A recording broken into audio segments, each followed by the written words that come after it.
Live from the City of Angels here on this Wednesday afternoon. I figured we'd do this live. The Snow White reviews are in. The tomato meter is already racking up reviews. Let's look at the early reactions for this one. I imagine it's going to be bad, right? I mean, how can it be good based on everyone's, let's just face facts, right?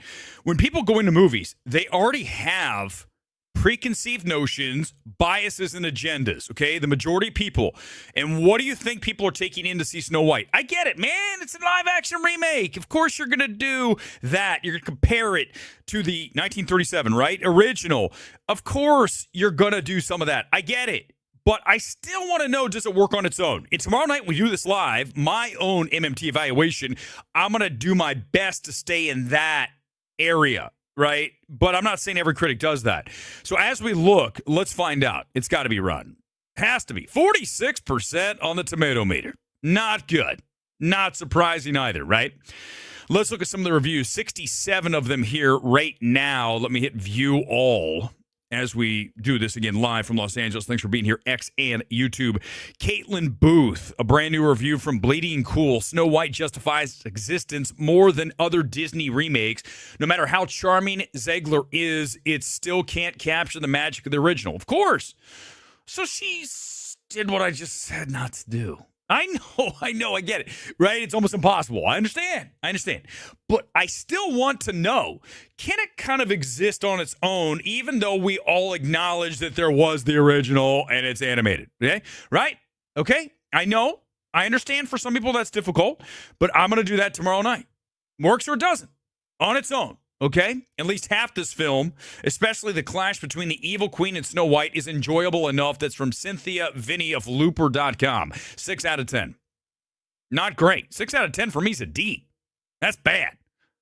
So she obviously has a heavily bottom-weighted scale, because if 6 out of 10 is fresh, then I don't know what to tell you. Tyler Tang of Discussing Film. Discussing Film. Aside from Zegler's powerhouse performance, there is little else to enjoy in this clumsy, poorly conceived, and cynical live-action Disney remake. Rotten, 2 out of 5. Sabrina Ramirez, Geeks of Color. While it's magically mixed bag, most of it works wonderfully. 7 out of 10. Can I ask you a question? Since it says Sabrina Ramirez of Geeks of Color, could I start a site that said geeks that are white? I mean, I'm just asking the question. I always wonder that, right? Are we allowed? No, you can't do that. But you can do anything else. You can't do that. But you can do. That's right. Another thing, right? Another topic for another time. Joseph Robinson of Jellyfish Films. If you want to watch some YouTube videos to put you to sleep, watch the two of them. This surprisingly underwhelming live-action interpretation of the classic cartoon feels more like an unfunny, overly long, pre-recorded SNL skit. This is better than I'm sure the review I'd watch on YouTube from Jellyfish Films. Listen, guys, I'm allowed. It's my channel. I'll do what I want. I'll do what I want, man. You can't stop me. How are you going to stop me? You can't. But I'm telling you, every time I click on a thing, like, let's watch this. Oh, my God, this person's terrible. Like, they're bad. Like, straight up terrible. What are you doing? Why are you doing what you're doing? You're not funny. You're not interesting. You're not quick. You're not nothing. Why are you doing this? Stop. Not me. I'm a little out of control. That's why I like doing it live, because there's a certain energy that kind of infuses you. And I think that when you tape things, it's just not going to get the same. Never going to happen. Okay? You can sort of try, but when you're on that live wire, you just can't fake that. Tori Brazier of Metro. Disney has the last laugh with its live-action remake of the studio's first ever animated feature. Perhaps, surprisingly, one of the strongest and most worthwhile reimaginings to date. 4 out of 5. Isn't it wild how people can have completely different... Now, this might be a gray area film. We talk about that. Films that are not gray area, Anora and Mickey 17. Nope. They're both terrible. Okay? But maybe Snow White's a gray area film. So I look forward to seeing it tomorrow. Mark Webb's reimagining is a welcome surprise full of enchantment and joyous new songs. 4 out of 5 from the Daily Express in the UK. Adam Naiman of the Toronto Star. Nothing feels magical in Mark Webb's movie, but it nevertheless feels uncanny spending $250 million to make a film, and with nothing works is a kind of dark art in and of itself. 1 out of 4. Nothing works? Really? Nothing? You're telling me in almost 2 hours of film, there's not one thing that's good? I hate Babylon. There's 2 good things in it, right? 2 scenes. Brad Pitt getting told he's done, and Margot doing her first sound recording on stage, right? The talkies. That's it. Of course. So I didn't say everything in Babylon's bad. I just think you're dangerous, right? When you say everything's terrible. Mickey 17's manageable for 15, 20 minutes, and then it goes to hell, okay? So there you go. It's got something. I didn't say it's all terrible, but it is overall abysmal, no question. Clarice Longry of Independent UK. With Snow White, they finesse the formula, do the bare minimum to make a film, then simply slap a bunch of cutesy CGI animals all over it and hope no one notices. 1 out of 5. No one's mentioning the dwarves. The dwarves look scary as hell, right? Doesn't look natural. Looks like the Polar Express. Remember that? Dead eyes. Whose idea was it not to cast real little people? They should have done that. Why didn't they do that? I want to find out. I'll do my research for tomorrow night. I want to know Disney's answer. Evan Valentine of comicbook.com. If comicbook.com is smashing a film, you know it's not good. But it's so weird. How do you get 4 out of 5 and this guy to 1 out of 5? What's going on? That's very weird. I mean, you could say that about Anora, right? Oh, this 5 out of 5's masterpiece. Then you watch, like, what? I feel like I'm going to not hate this movie because I'm fair. There's lots of things you can say about what this and that, but listen, I'm fair, man. I'm 100% objective, 100%. But then when it's time to turn and destroy something, get ready, it's on, okay? But Evan says Snow White fails when it comes to delivering a story that excels past its source material or adding noteworthy discussion for audiences. It's a live-action remake, Evan. They weren't making Snow White 2, The Origin, or whatever the hell you want to call it. So I don't understand. I don't expect this version of Snow White to be all that dissimilar to the original. Some new songs. But, what are you talking about? A timeless classic, the original. The groundbreaking achievement for animation has been turned into another pointless and awkward live-action automaton that vanishes from your mind the second it's over. Johnny Oleski of the New York Post. They're kind of a right-wing leaning thing, right? Conservative more, the Post, I don't know, a little bit. The Times clearly is left. I feel like we're going to get a lot of that, right? Like, I'm sure Gore, I haven't looked at Gore's thing. Gore's this is the worst thing ever. Of course, because they have to say that. Remember? That's what you have to do that. If your audience expects you to be anti-woke 24/7 and that's what you brand yourself as, you can't say this movie's okay. Or some of it works. Oh, it's all terrible. Every second of it. The worst thing I've ever seen. Because that's what the audience wants to hear. I don't care what you guys want to hear. I'm going to say the truth of the situation. I don't know yet. We'll find out tomorrow night. Let's load a few more here. Allison Rose, Flick Direct. This new version of Snow White musically plays homage to the 1937 film while introducing new songs by the musical power duo of Pasek and Paul, who, of course, did Greatest Showman and La La Land. I love the songs from Greatest Showman. I do, man. They're great. Like, This Is Me. Oh, wow. How'd that not win Oscar? How? Oh, yeah, that's right. They gave it to the Pixar movie. But it should have won. There's a reason why that soundtrack was so big with everybody. The kids loved it. I mean, everybody loves that movie, except for like film Twitter. Oh, it's not accurate. It's not P.T. Barnum's real life. Oh, God, get a life, guys. Relax. Michael Phillips, Chicago Tribune. Works better than you might think. There we go. See? That's what I think's going to happen tomorrow night. I'm going to be the Michael Phillips of Thursday night. When I come out and say it's not that bad, and then, Weber's doing it again. He's enjoying films he shouldn't enjoy. For shame. How dare you? A few comments here, and we're going to roll out of here. It's going to be very, very short. This stream is not going long. It's a mid-afternoon. I have to run off to the gym kind of thing. But I figured we just look and have, a peek at the reviews. I'm not going to bring any of this into the theater tomorrow night when we do it live. We do it live. Sir Grizzle. John Campea said the first reactions to the movie is really good. John Campea is not good. Can I hammer him for a second? We're live. Who gives a shit? I can do whatever I want. I think another case of an audience that's way too big for the talent. Like, it's ridiculous. I mean, he's Grace Randolph. I think Grace is actually worse, but Campea is not good. I will destroy. Camp P, if you're watching, I'm just letting you know something, bro. I would fucking destroy you in a live stream. It wouldn't even be a contest. And also in a shirtless contest, you'll lose every day too. But that's a side bet. That's a side bet. But Camp P has been around forever. Oh, look, it's John Campea, the legendary, whatever, dude. You're not that good. I mean, here's the thing. You sound like Weber says this isn't good, that's not good, like all these people. I will give talent where talent's due. I think Nerdrotic's really good at what he does. Do I think he's objective as I am? No. Hell no. Hell no. But do I think he's at least entertaining and has talent? Yes. But when I watch Camp P, I go, no, overrated, not that great. And also not really a very, high IQ kind of thing going on. And that doesn't interest me either. And Grace is don't even get me started on Grace Randolph. But a couple more reviews here. It's only going to come down to Disney adults praising it and grifters panning it. Not surprised Gore said it's not good. Of course, because, Luis, here's the thing, right? Remember, if your channel is built around that, you cannot. It's against the bylaws of your very foundational being of your channel. You can't go those places because you are built in the anti-woke space or the pro-woke, the Disney shell. And that's exactly right, Luis. That's what you have. You only have two options. Well, you have this option, which is a hell of a lot better than these two, because at least we're going into these things and being fair.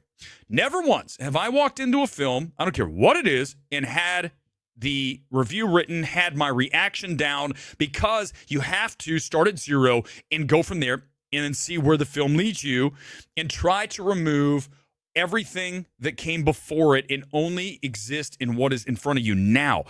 I think it's very important that you live in the moment, right? And if you don't, then you will be reviewing it against the 37, against the whatever it is.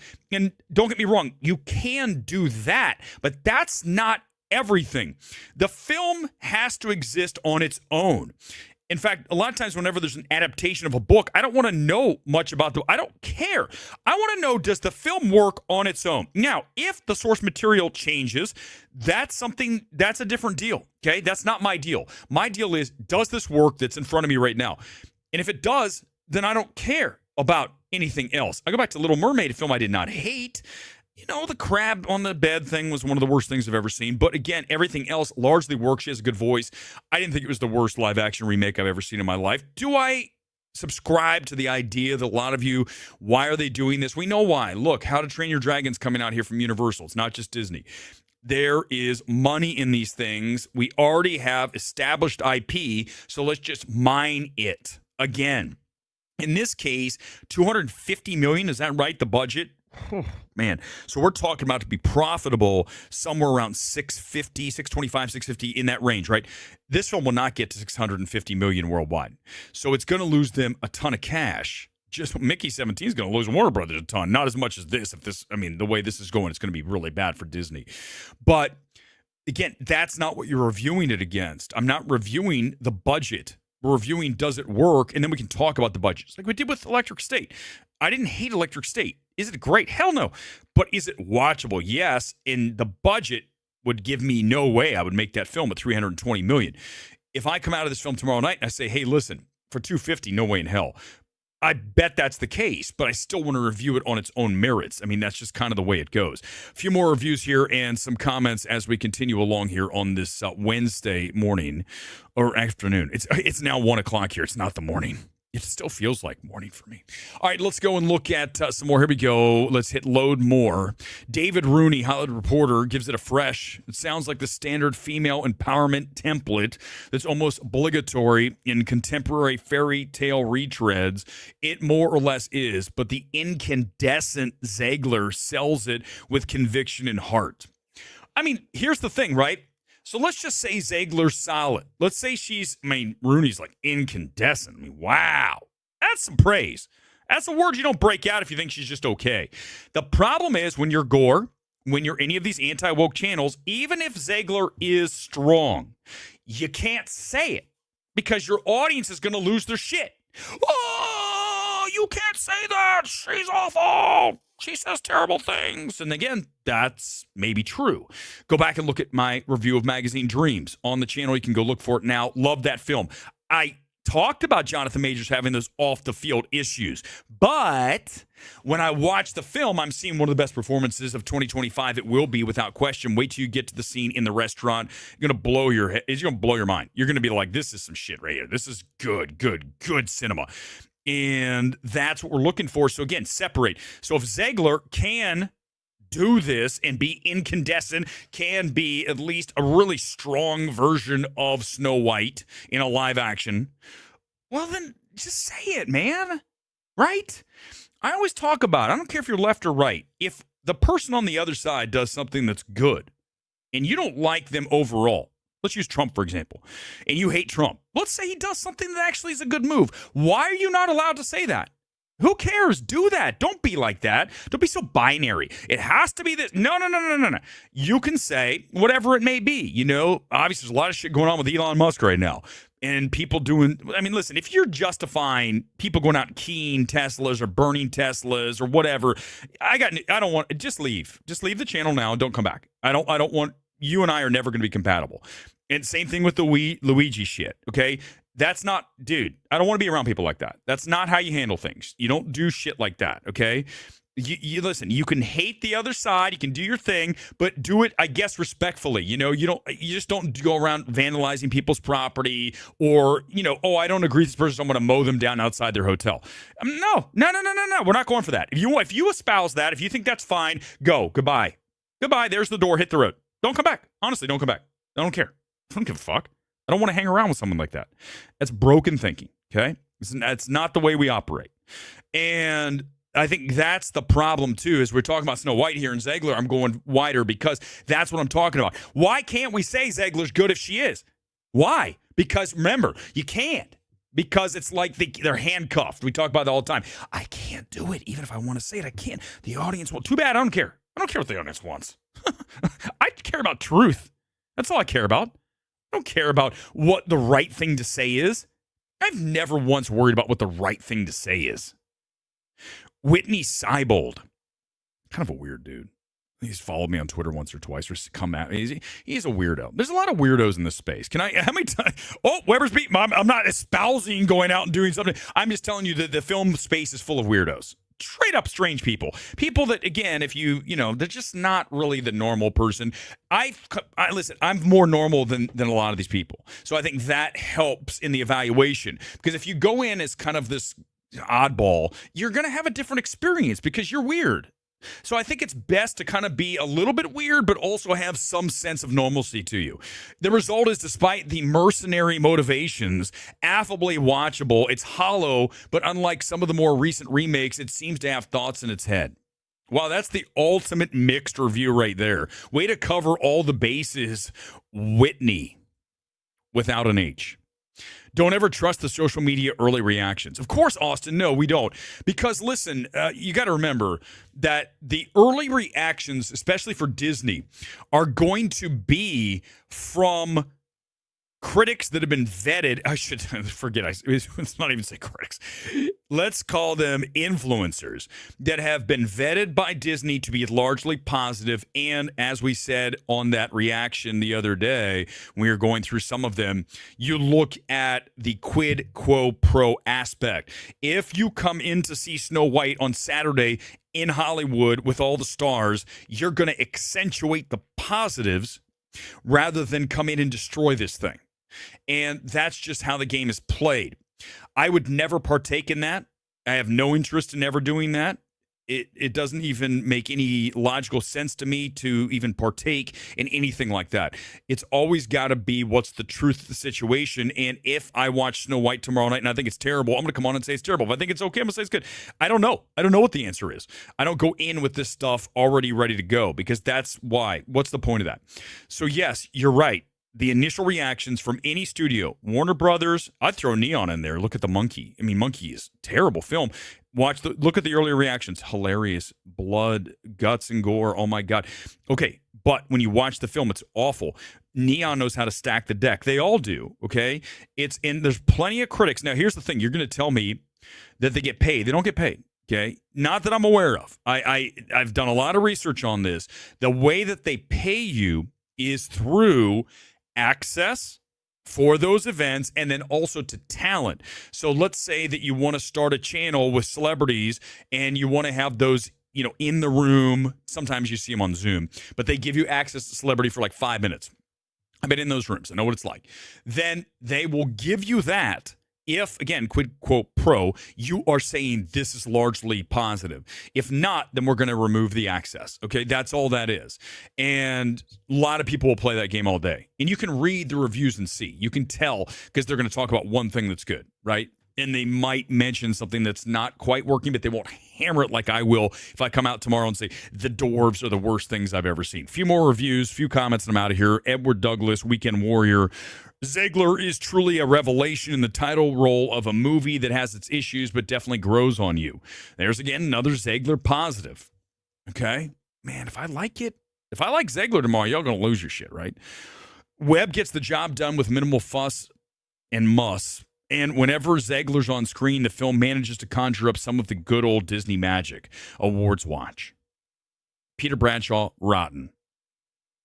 Ziegler and Gal Gadot are now forced to go through the motions, and they give the dullest performances of their lives. This is insane, right? You're talking about Ziegler's dull, terrible, and then this is an incandescent performance. Wow. Just wow. I'm here to tell you, as we get a few more comments around here, were any of the live action Disney remakes? I don't know. That's what I was thinking about that, Luis. I don't know if there was there one that was great? I didn't hate Little Mermaid. Dumbo was not good, right? The Burton remake was very lifeless and weird, but not even weird in a good way. What other ones were there? I forget. Was Jungle Book a live action remake? That was good. Was that considered one? I don't even know what's considered one and what's not at this point. Cruella was cool. What was that one? Was that the one with Emma Stone? But that's not even really a live action remake.